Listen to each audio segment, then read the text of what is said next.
So, I mean, we're recording this in the summer of 2020, but the world has seen a lot of change in this past year. So, I'm curious, what is your thought on the state of the additive manufacturing industry in 2020, and maybe some thoughts on where the industry was going, and then kind of where it might be going now, and be how that changes. And where do you really see this industry picking its earliest adopters, and why would we see that being the case? Yeah, so 2020 has been quite the year for everyone. So our customers are also being impacted, but there's still a lot of potential for additive.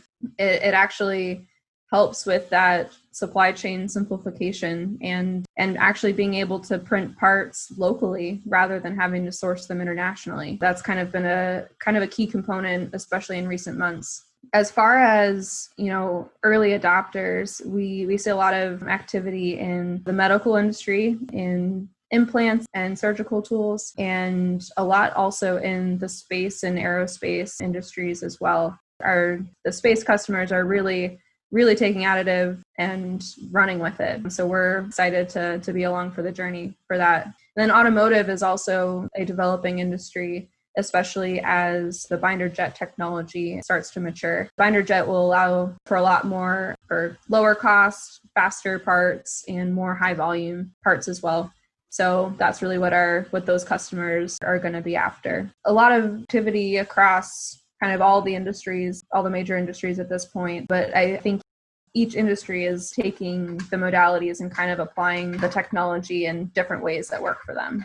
So now that we have an idea for what the state of this industry looks like now, how do you see the space of that additive manufacturing evolving in the next 5 to 10 years, both in terms of a technological side, in terms of capacity for additive manufacturing to do the amazing things that it promises to be able to do, but also in terms of the application side, and where might be the next big exciting application in the space of additive? Yeah, I see a lot of activity around getting a more stable production process. So I think in the next 5 to 10 years, we're going to start to see more production applications. At least that's what I hope. Now that a lot of manufacturers are producing machines that are more stable than they have been in the past. And there's also been a lot around automation in terms of an additive factory.